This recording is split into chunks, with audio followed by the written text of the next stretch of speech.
It's time for K-Sports highlights. After a decade at Tottenham Hotspur, global football icon South Korea superstar Heung-min has transferred to Major League Soccer to join Los Angeles FC. And in the KBO, a legendary pitcher has announced his retirement after this season.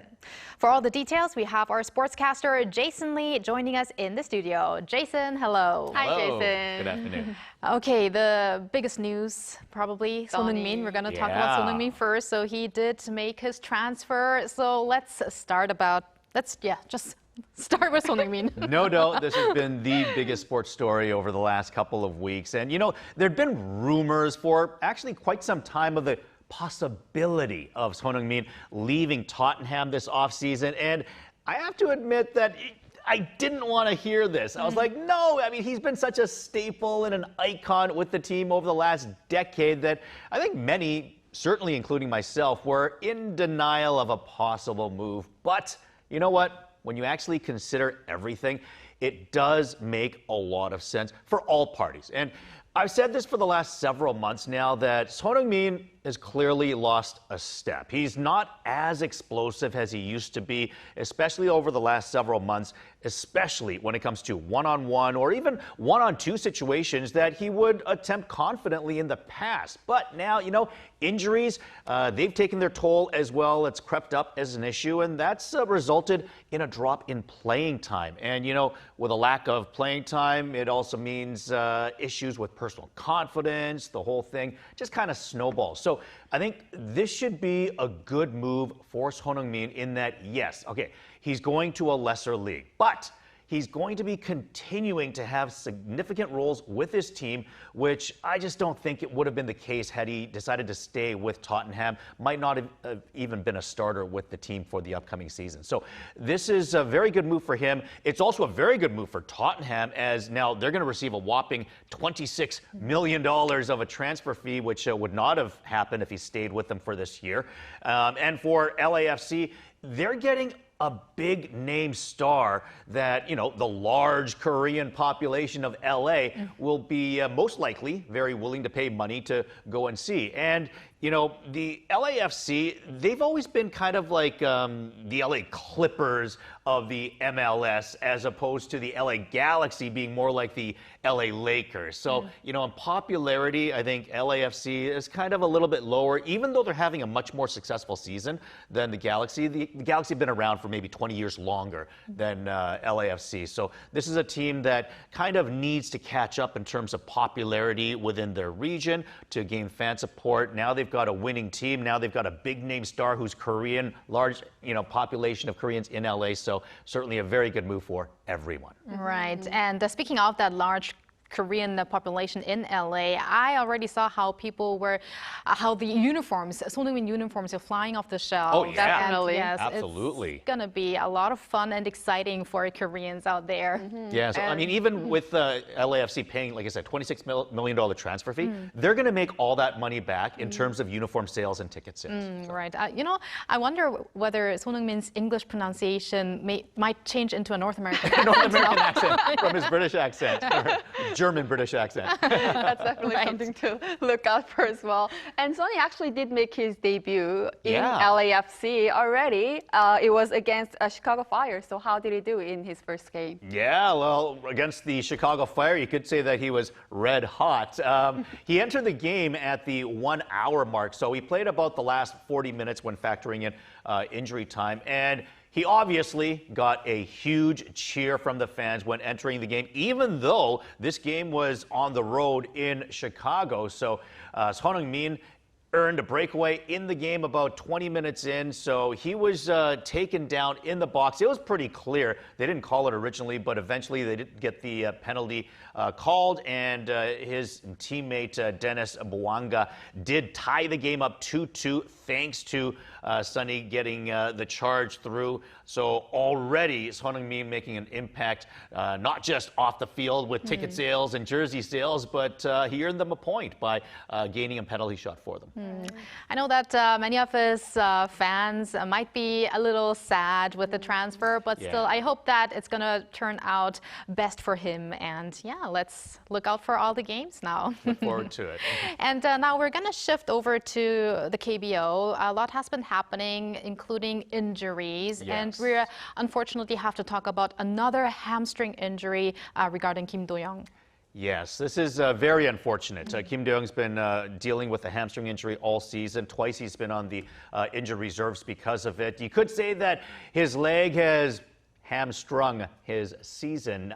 This is the third time that his leg is knocking him out for a considerable amount of time. And the Kia Tigers have announced that they're going to keep him out for the rest of the regular season at least. So this is huge because Kim Doyoung, of course, is the reigning KBO MVP. He hit 38 home runs last year, was third in the league in batting as well. Kia can really use him right now as they're just trying to get into the postseason. Kia is currently tied for 5th with KT. The top 5 teams get into the postseason. So they're right on the bubble.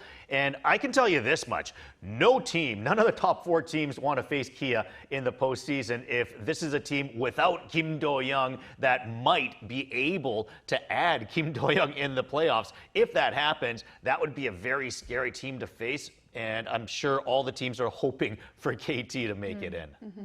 Kim Doyoung was definitely the big story, big KBO story last year, right? Yeah. But this year, he's been upstaged by a fellow 21-year-old. Who are we talking about? Yeah, of course, you're talking about KT's Anan Min, who was just named the KBO's Player of the Month for July.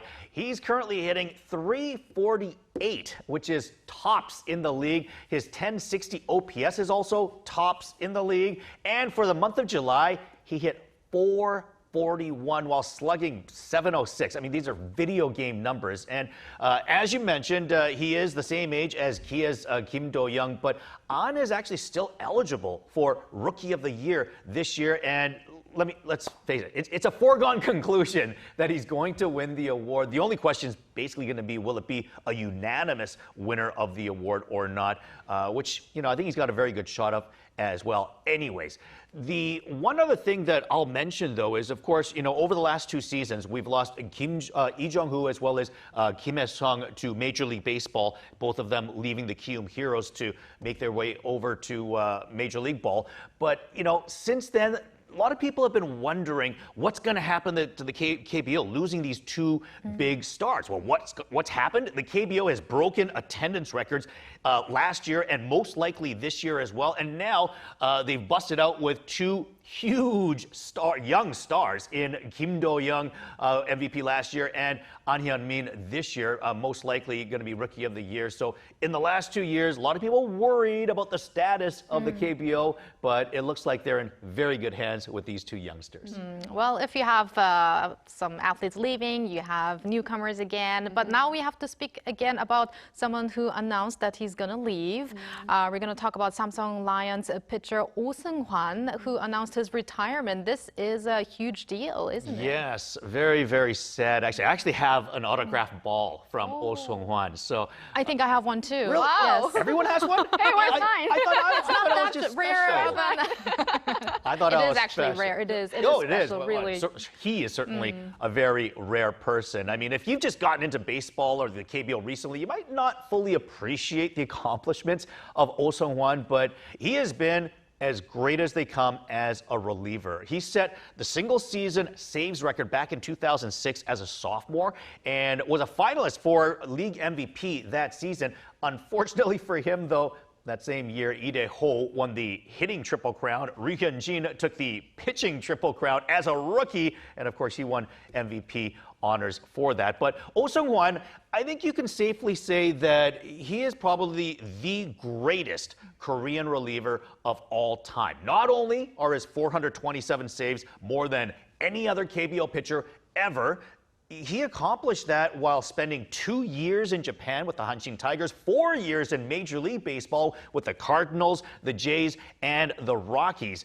So, I've got to say, beyond just the numbers as well, he is one of the toughest pitchers to face, and I've got to say that he had one of the coolest nicknames of all times, and even Major League Baseball fans, when they first heard his nickname, they was like, oh, the final boss? Oh, how cool is that? So certainly a player that was much feared, much respected, and of course he helped Samsung to back-to-back Korean Series titles in 2005 and 2006, and then led them to a three-peat from 2011 to 2013. So very accomplished, certainly very high respected, and a lot of people are going to miss him. Of course. Now, a lot of people are going to miss him, but you know who's going to have their eyes on him now? Producers and writers for like entertainment programs. TV shows. Because there's also a specific baseball program where retired players come out. So I'm kind of waiting for that to happen. I hope so. I think high school teams and college teams are hoping he doesn't join that program. Oh, right. They don't want to face him. He's still too good. Because he's a monster, right? Oh, yeah, he's the final boss. Well, thank you very much, Jason, for those updates today, and have a great rest of the week. Thank you, Jason. And thank you, Bella, as always. We're going to see you back here tomorrow. Yes, I'll see you back tomorrow.